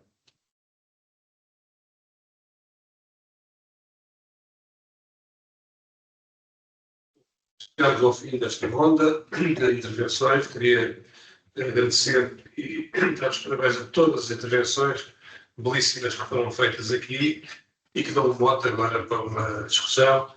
Eu estava a constatar que, eu já disse aqui hoje a alguém, tive agora 48 anos de atividade profissional. E de uma forma, por acaso, curiosa, constato que tive 24 anos na atividade privada e 24 anos na atividade pública. É curioso. Mas o que me deu esta experiência foi tentar sempre perceber o lado privado e o lado público. Portanto, tenho esse equilíbrio, digamos, de experiências diversas na privada e no público. Eu acho que resulta daqui, especialmente das primeiras intervenções, que uma nota positiva é, digamos, o reconhecimento que tem havido nos últimos anos da importância dos arquivos pessoais, familiares, instituições, etc., que levou, digamos, para um patamar que não existia antes, e, portanto, o reconhecimento da importância da disponibilização, da conservação, enfim, dos arquivos. Acho que isso é meritório, é positivo. Agora, pronto, percebo que se calhar uma negociação, um entendimento, uma concertação, uma outra coisa qualquer, acho que, apesar de tudo, às vezes as coisas não andam tão depressa quanto nós entendemos. Geralmente no público temos mais a percepção das dificuldades que há diversas atividades de planeamento que têm de ser aprovadas, de montantes para conservação e financiamento, várias coisas. No privado geralmente tem sempre, naturalmente, uma vontade de acelerar as coisas mais depressa, é normal, a minha experiência também o diz assim, mas pronto, fica aqui agora um mote para, enfim, desde já alguém dos presentes, da assistência, que queira desde já colocar alguma questão, que depois, enfim, teremos aqui com certeza na mesa, gosto em poder comentar ou responder. Sr. Professor, faz favor. Muito obrigado. Não sei se houve algum. Eu queria, antes de mais nada, felicitar a Fundação Cidade de Lisboa e a Associação Portuguesa dos Arquivos Históricos Privados pela organização deste debate, que me parece muito oportuno e muito necessário. E queria levantar duas questões, aproveitando a presença de pessoas tão qualificadas, questões, aliás, que já emergiram nas comunicações e que estão interligadas entre si. A primeira é saber o que é mais oportuno e eficiente. Se é manter os arquivos públicos e privados numa mesma instituição, ou se, como foi apontado nesta última intervenção, seguindo o exemplo de alguns países, termos arquivos públicos e termos arquivos nacionais privados, embora de natureza pública. Sabe, por exemplo, foi dado o caso brasileiro, podíamos dar o exemplo de Fontainebleau. Gostava de ouvir a opinião de quem está a trabalhar em arquivos, como é que vê este problema. E o segundo, que está intimamente ligado a este, diz o seguinte: o que é que as pessoas acham que é mais recomendável? É atrair, o doutor, a sua intervenção, Samões não falha, nas políticas públicas, uma das preocupações seria estimular ou incentivar as doações e os depósitos. Não é? Ora, o que eu pergunto é se essa é a melhor solução para ajudar a preservar os arquivos ou se, pelo contrário, não haveria, como foi expulsado pelo Dr. Sousa Nascimento, uma outra perspectiva que é a de o arquivo público tentar estabelecer relações com arquivos privados, não necessariamente para estimular o depósito ou a doação, mas para ajudar à preservação de arquivos que estão em mãos privadas. São duas questões que emergiram das comunicações e sobre as quais eu gostaria de ouvir. Não escondo que eu, durante muito tempo, fui defensor da constituição do Arquivo Nacional dos Arquivos Privados e que tinha o apoio, aliás, da Câmara de Alcobaça e que é vontade a instalar de novo no Mosteiro de Alcobaça, voltando a dar ao Mosteiro de Alcobaça uma das funções que sempre teve, que vai ser cartório nacional, mas essa perspectiva, apesar do entusiasmo do Ministro da Cultura, não teve vencimento. Eram as duas questões que eu gostava de pôr e gostava de ouvir as vossas opiniões. Obrigado, Sr. Professor Pega da Cruz, talvez em primeiro lugar, então, o Sr. Dr. Paulo Batista. Muito obrigado. Muito obrigado pelas questões que coloca, que são absolutamente pertinentes, atuais. Bom, foram de facto aqui apresentados vários modelos, digamos, com os quais podemos trabalhar no âmbito público, privado, etc., mas que todos eles têm, eu não vou aprofundar aqui, terei todo o gosto em fazê-lo mais tarde, em particular, e ter uma reunião para trabalharmos como é que isso poderá ser feito, mas de facto, independentemente dos caminhos a percorrer, temos dois destinos onde chegar que se cruzam, ou seja, por um lado, assegurar a preservação destes arquivos e depois a sua disponibilização ao público. Naturalmente, o Arquivo Nacional, do relator por inherência de funções, tem responsabilidades acrescidas nesse sentido e, da nossa parte, portanto, como diretor do Arquivo Nacional, disponibilidade total, absoluta, incondicional para reunirmos, para trabalharmos, para ver o que é que podemos fazer, de facto, nesse sentido, para que a documentação seja ao público. Foram aqui apresentados exemplos extraordinários nesse sucesso e, chegando ao público, possa ser estudada, investigada, conhecida, divulgada. Portanto, no fundo, não querendo aprofundar, não querendo detalhar muito como é que isso poderá ser feito, de facto, a âncora, digamos, é esta, que não é uma opção, portanto, é um destino natural trabalharmos juntos e, de facto, esta iniciativa vai exatamente nesse sentido de dar esta visibilidade, identificarmos estes problemas, procurarmos estas soluções e, portanto, terminaria dizendo que, mais uma vez, reforçando a disponibilidade total do Arquivo Nacional Torre do Tombo para encontrarmos soluções para estes problemas que são muitos que aqui foram apresentados. Muito obrigado. Obrigado, doutor. Não sei se mais alguém da mesa possível. Eu poderia, talvez, responder de outra forma. Quando refere a possibilidade de existirem espaços próprios, eu faço uma pergunta. Têm condições para a preservação?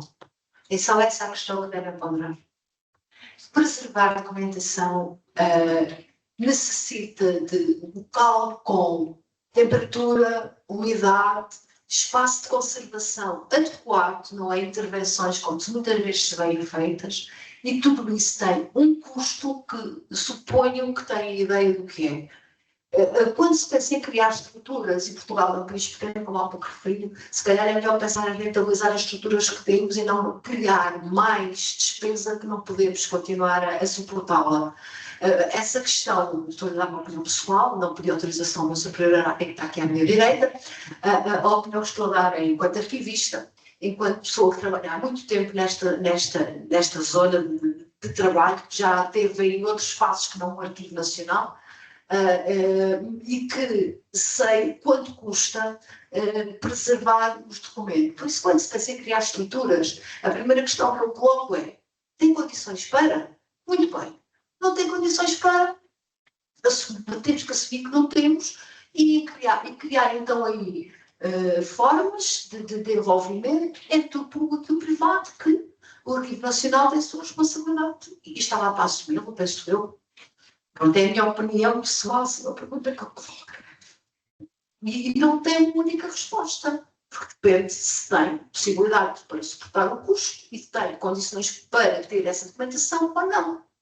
Porque também ter a documentação e não poder preservá-la e ela estar a deteriorar-se no espaço em que está, deixa a consideração de toda essa questão.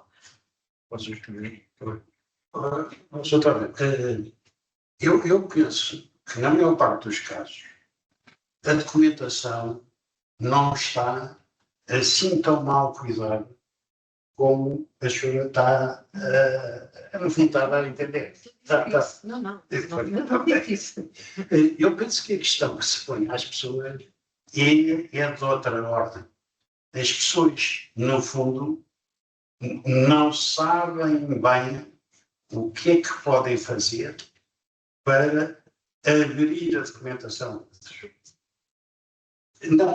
O problema não são os ataques de traça, nem são os problemas de chover em cima da documentação. Os problemas que as pessoas têm são problemas mais do seu interior. Porque é que eu tenho uma coisa que, no fundo, eu não sei estudar e porque é que não vou estudar a outras pessoas. E essas é que são as questões. E essas questões parecem mais fáceis. Bom, os documentos se duraram até aqui, se calhar duram mais uns anos. E eu também não penso que é pelo facto de estar a 16% de umidade e 14% de temperatura que eles se preservam mais 200 ou 300 anos. Eu acho que neste momento temos coisas, antes de chegar nisso, temos coisas, porque senão ninguém tem uma casa com umidade controlada, nem com temperatura controlada, não há nenhum privado que tenha, portanto não vale a pena falarmos disso. Temos é que falar em coisas concretas onde a gente possa andar. E andar é chegarmos a acordo, os detentores, a Associação e o Estado, que de facto há coisas importantes para fazer. Nós temos pedido uma audiência à do Tom há um certo tempo. E não tem havido, de facto, resposta. Portanto, neste momento, parece-nos que são demasiados temas que estão em atraso para podermos continuar sem andar um passo em frente. Muito obrigado. Permita-me uma pequena correção. O convite não, portanto, não foi dirigido a Torre do Tom, foi dirigido à DC Lab. A Torre do Tom é um serviço da DC Lab. E, portanto, já... Não é essa, de modo algum. A crítica é sempre um momento de construção e serve para resolver problemas e, no fundo, é isso tudo. É exatamente isso que estamos a procurar. Tive a oportunidade de falar nesse sentido com o Sr. Professor Vasconcelos e seguramente que essa reunião acontecerá muito em breve. Eu próprio tenho desenvolvido diligências nesse sentido. Bom, mas também, se me permitem, queria reforçar o que a doutora Rosa Azevedo acabou de dizer. Portanto, os arquivos em geral e o Arquivo Nacional Torre do Tom em particular, portanto, a conjuntura atual não poderia ser mais desafiante. Portanto, aqueles problemas tradicionais, já aqui falámos, de facto, a falta de recursos humanos, o extraordinário envelhecimento dos colaboradores, a questão da obsolescência tecnológica, a falta de espaço tecnológico, etc. Agora estamos a enfrentar um desafio que não existia, que tem a ver com a a reforma em curso da administração pública central. E, nesse sentido, portanto, refiro-me à extinção das secretarias-gerais, que, com exceção das três maiores, portanto, o arquivo histórico e as bibliotecas históricas dos mesmos, portanto, está a ingressar no Arquivo Nacional de Torre do Tombo. Já temos duas secretarias em que isso aconteceu, a Secretaria-Geral da Economia e a da Educação, temos outras à porta, portanto, sempre previsível que no curso deste ano vai acontecer. Portanto, aquele problema estrutural da Torre do Tombo, que tem 102 km de documentação em depósito, portanto, não tem muito espaço disponível para receber outra documentação, e todas as semanas, o Arquivo Nacional de Torre do Tombo é procurado nesse sentido, mas dizia, portanto, temos esse problema que já existia há décadas, agora, portanto, prevemos um volume documental de centenas de quilómetros de documentação, porque, de facto, cabe à Torre do Tombo integrar essa documentação e disponibilizar o acesso à mesma. Para além, depois, naturalmente, a questão também dos técnicos, que irão ser o local de trabalho distinto, etc. Portanto, no fundo, também a questão que a doutora Rosa Azevedo está a envolver é este quadro maior, estrutural, que, digamos que, permitam a expressão, portanto, apanhou em cheio o Arquivo Nacional de Torre do Tombo e que estamos a resolver, integrando esses arquivos e bibliotecas históricas das Secretarias-Gerais que foram estudados. Portanto, este enquadramento também é necessário ter em conta. Muito obrigado. Doutora Leonor Galvão Borges, por favor. Eu sou arquivista e estou aqui a dar a minha opinião pessoal. Gostaria só de falar sobre dois pontos que me parecem importantes. Sem dúvida que os arquivos privados de maior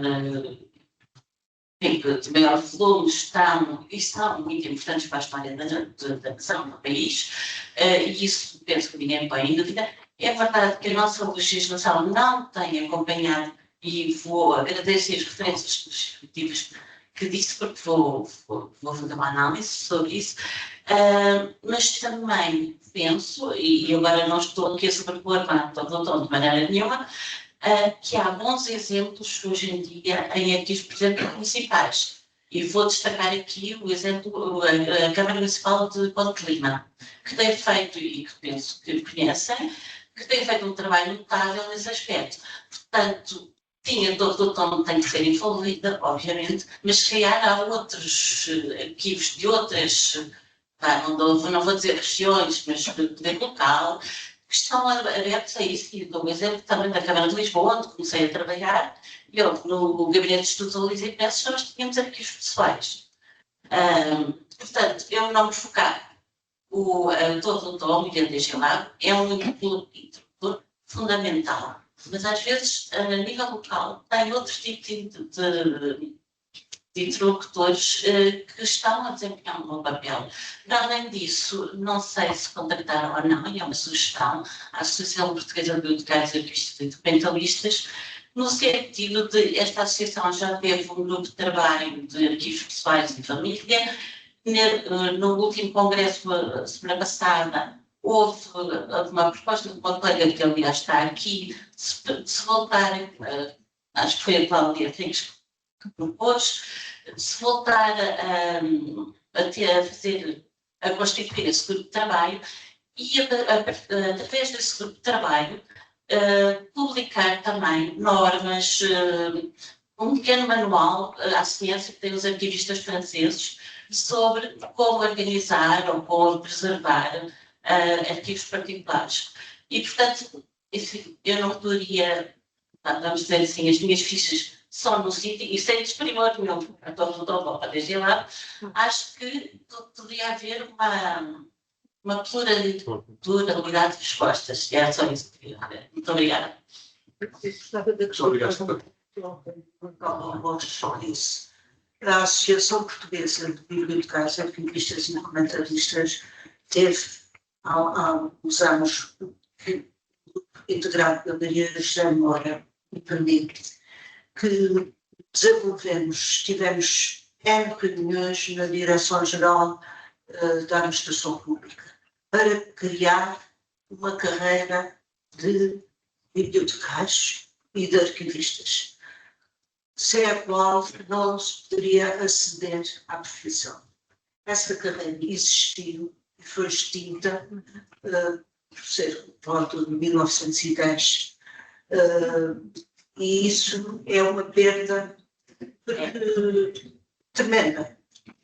Porque esta coisa, nós sabemos e temos a experiência, e a Isabel Chega Bastos está aqui e sabe o que é que foi, e o João Vieira, o que é que foi, o que é que representa nos arquivos a avaliação, a seleção e a eliminação, os conhecimentos que é preciso ter para desempenhar essa tarefa. E eu vejo na Faculdade de Letras da Universidade Nova um curso denominado arquivos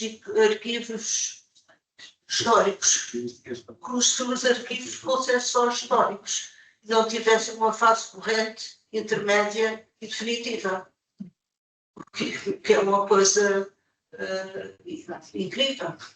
E daí o nosso atraso técnico, falta de recursos humanos com conhecimentos especializados.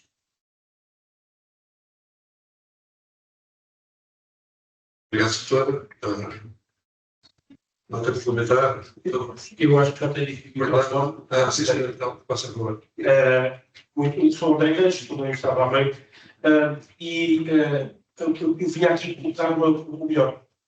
Chamar a atenção para um problema que às vezes é deixado um bocado de lado, porque se é difícil ter gente preparada para a arquivística, ter gente preparada para a arquivística para trabalhar com arquivos musicais, então é uma tragédia. E o nosso problema é que em Portugal nós temos cerca de 1 milhar de arquivos das nossas chamadas bandas filarmónicas, que são centenas de milhares de partituras musicais que urge classificar, estudar, digitalizar. Nós conseguimos pôr, e depois é um problema porque eu tive de trabalhar isto em 3 arquivos, eu sou antropólogo e sou musicólogo, não percebo nada de arquivística. O problema é que não há ninguém de arquivística que perceba nada daquilo que eu percebo. E, portanto, quando se fala, eu acho que eu gostei de saber que existe este tipo de ideia de criar um grupo de trabalho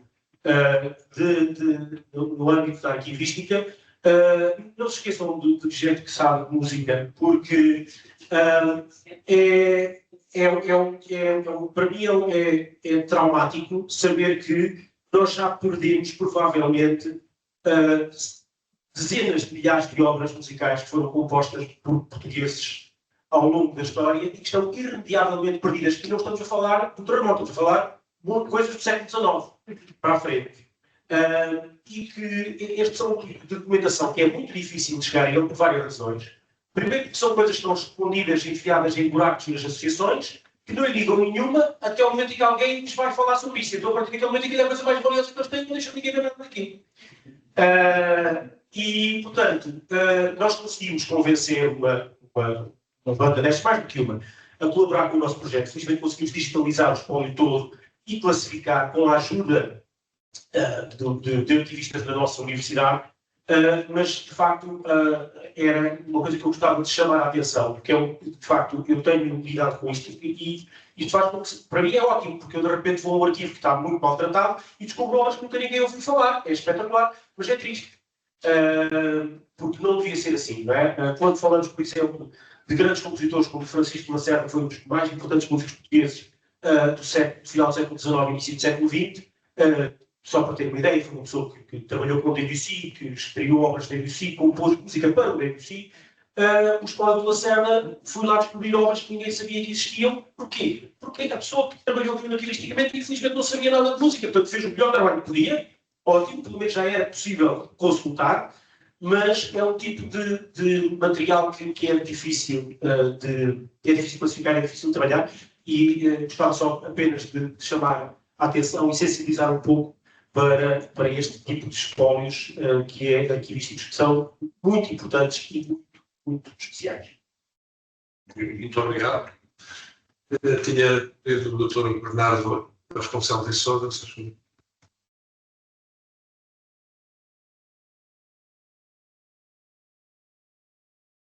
todos, em primeiro lugar, queria felicitar os membros da mesa pelo painel de intervenções bastante diversificadas e bastante complementares do meu ponto de vista, exprimem também diversas sensibilidades relativamente ao assunto e que são por isso mesmo enriquecedoras para a nossa reflexão, e agradecer por isso.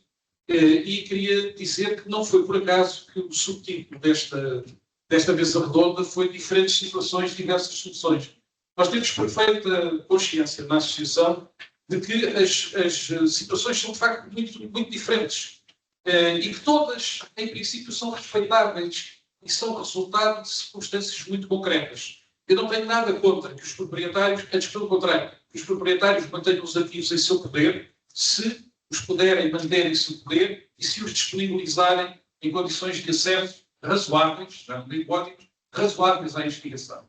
E tivemos aqui 2 exemplos em que isso acontece. 2 exemplos exemplares, faça a redundância, em que isso de facto acontece. Eu não tenho nada a propor do imediato a essas pessoas e a outras nas mesmas circunstâncias. Mas temos outras situações, também foram mencionadas, em que o processo de venda de uma casa, de transmissão hereditária, de partilhas, etc., pode, e nós conhecemos casos desses, podem conduzir imediatamente à dispersão de ativos que são de enorme valor. E nesses casos, a solução não será os proprietários manterem os ativos em seu poder, deixam de poder manter esse poder, mas há outras soluções de depósito, de venda, de ocupação, que podem e devem ser encaradas sempre no supremo interesse, digamos, do património arquivístico. E para isso é que eu acho que é necessário haver uma cooperação entre os proprietários, os privados e as entidades públicas responsáveis pelo setor. É evidente que os ativos são sempre a última prioridade, mesmo no campo da cultura. Não estou aqui a fazer de calibre, mas nós sabemos que é isso. Quer dizer, e nas organizações, o arquivo é a última prioridade, geralmente. É a última prioridade. Antes mandava-se para a conta do arquivo aquele funcionário que só causava problemas, que era um chato incrível, e portanto mandava-se para a Câmara ou para o sótão para tomar conta do arquivo, e o arquivo para a conta dele, digamos assim.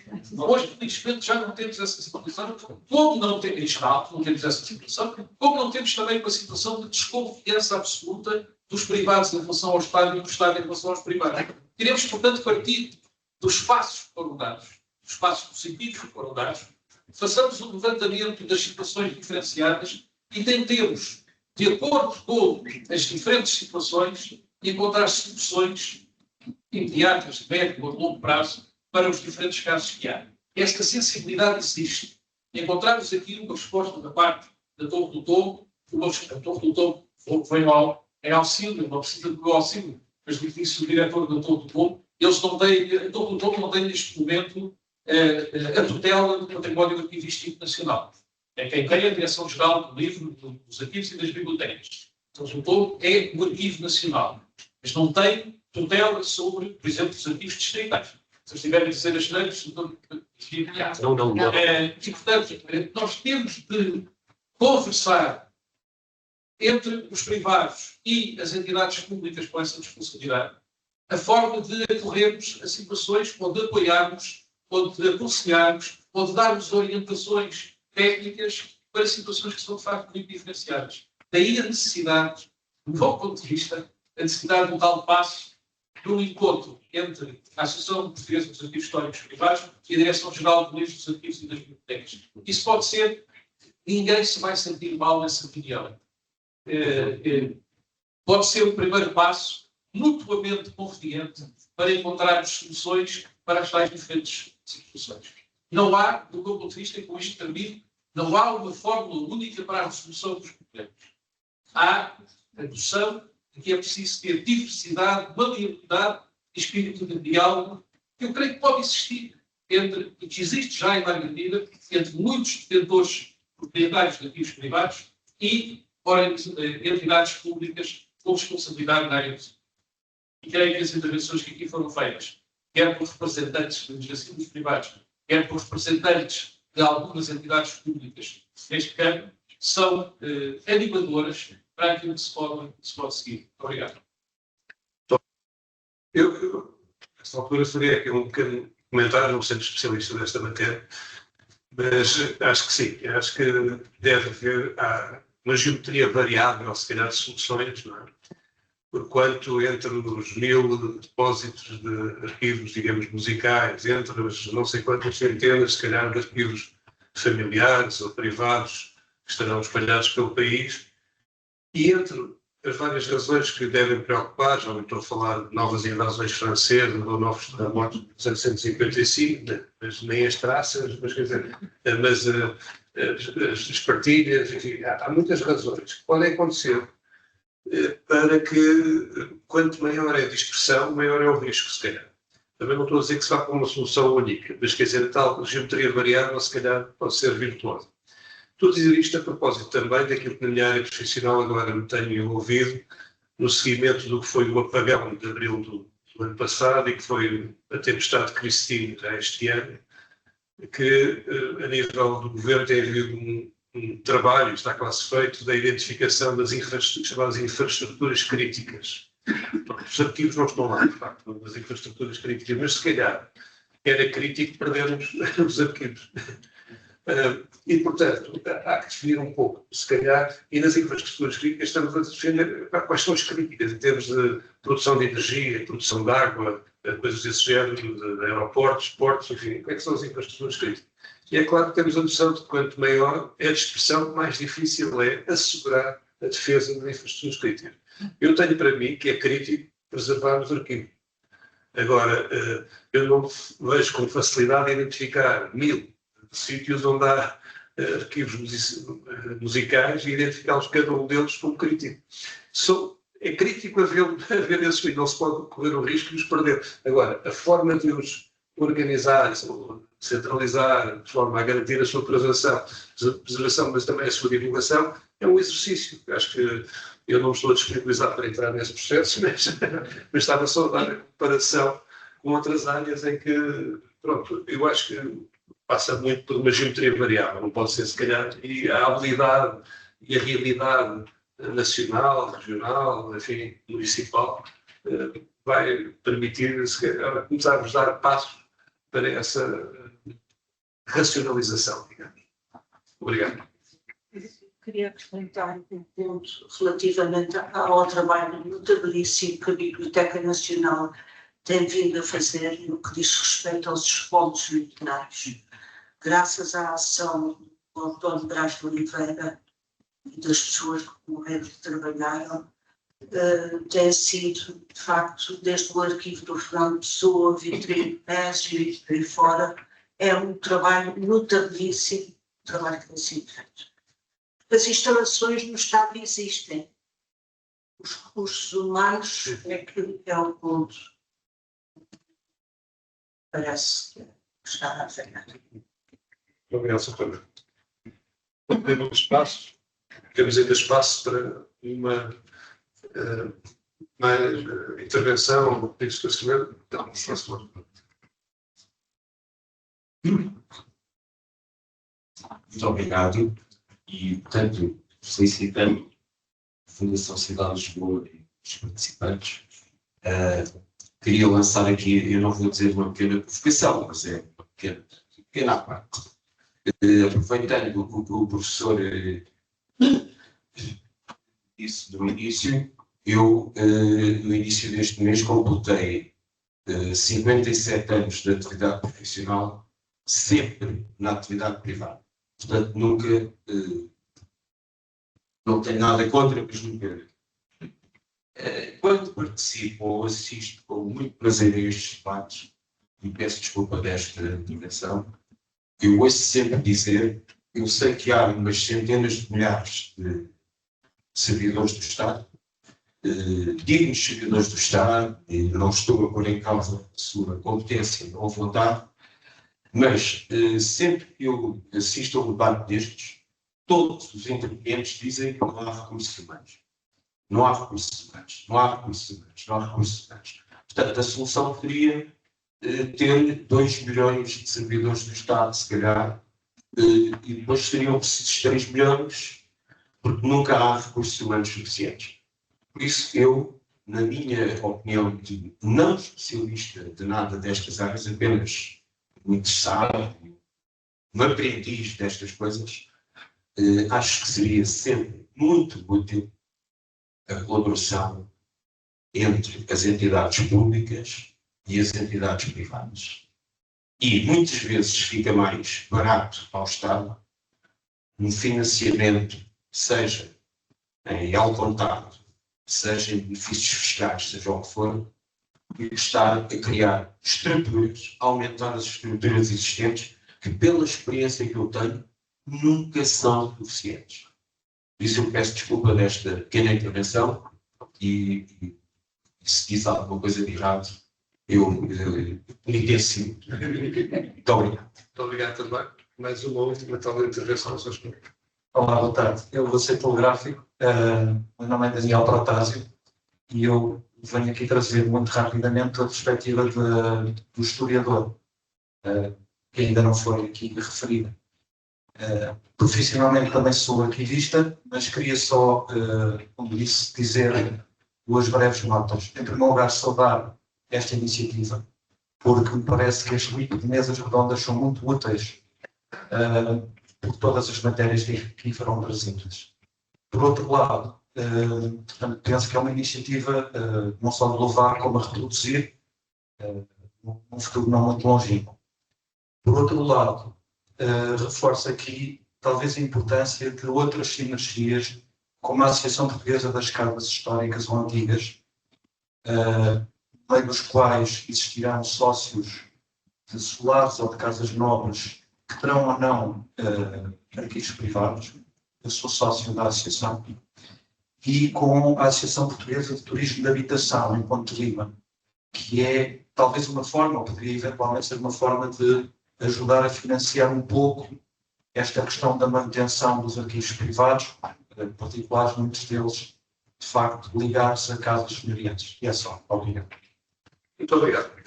Estamos a aproximar das 8 da noite, para quem é mais ou menos estatisticamente agora costuma terminar estes encontros, mas não poderia dar por terminado sem passar a palavra a qualquer elemento da mesa que quisesse ainda dar alguma nota final.